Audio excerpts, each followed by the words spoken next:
ఇవన్నీ జరిగిన తర్వాత ఏమంటారంటే మళ్ళీ మైకి తీసుకున్నాడు, మళ్ళీ గట్టిగా మాట్లాడంటారు. ఖచ్చితంగా గట్టిగా మాడతాను. 4 ఏళ్ళైంది, సినిమా లేట్ అవుతుందని చెప్పి ప్రొడ్యూసర్ ఇంట్లో కూర్చొని తెల్లారుల వరకు మద్యం తాగాడు ఒక డైరెక్టర్. ఇతను పవన్ కళ్యాణ్తో బ్లాక్ బస్టర్ తీసి ఎంతకుముందు ఇంకెవరు? ఇది మళ్ళీ ఆడికి ధైర్యం ఉండదు, మొత్తం రాసిన ధైర్యం ఉండదు. ఒక షాడో పెట్టి పెడతాడు, దమ్ముంటే నా ఫోటో వేసి హరీష్ శంకర్ తెల్లారులు తాగాడని రాయి, దాని తర్వాత నేను కౌంటర్ వేస్తాను. నువ్వు నాకు ఏమైనా ఐస్ వేసావా? నాకు పెగ్గు కలిపావా? ఎరా పెగ్గు పట్టరా అంటే నువ్వు పెగ్గు తీసుకొచ్చావా? ఏంట్రా నీ సోర్సు? పోనీ ధైర్యంగా ఫోటో వేసి రాయడు ఒక చిన్న షాడో. హౌ లాంగ్ అండి? How long we should take all this non sense? How long we should take all this non sense? I'm asking. ఇప్పుడు ఏమంటారు? ఇంకా మళ్ళీ మొదలు, రేపొద్దు నీ సినిమా కూడా వస్తుంది కదా, నీది కూడా చేస్తావు కదా. మాటకు ముందు ఆ గ్యాప్ వచ్చింది. నేను ఇప్పుడు 2 సినిమాలు షూటింగ్ చేస్తున్నా, ఉస్తాద్ భగత్ సింగ్, మిస్టర్ బచ్చన్. అతి త్వరలో ఇంకో 2 పెద్ద హీరోలతో అనౌన్స్మెంట్ రాబోతున్నాయి, సినిమాలు చేయబోతున్నా. ఏంటి ప్రోగ్రెస్ రిపోర్టా?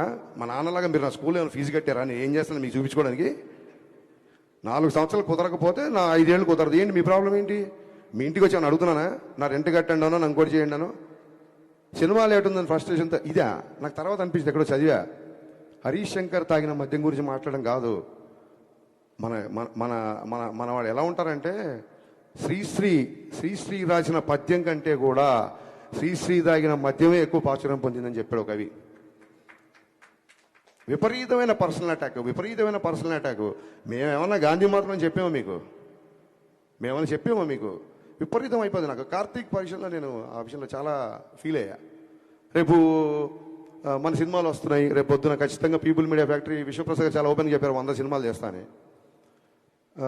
మేము అన్ని సినిమాలు చేస్తామని తెలియదు, ఎందుకంటే మీకు చూస్తున్నారు కదా 3 ఏళ్ళు 2 ఏళ్ళు పడుతుంది మరొక సినిమాకి. సో అన్ని సినిమాలు తీయొచ్చు, తీయకపోవచ్చు. ఒకసారి మా డైరెక్టర్ గ్రూప్లో రాఘవేంద్ర గారు ఏదో సినిమాకి 27 years 100 films 150 అనేది పెట్టారు. మేము అందరం కంగ్రాట్ చేసాం.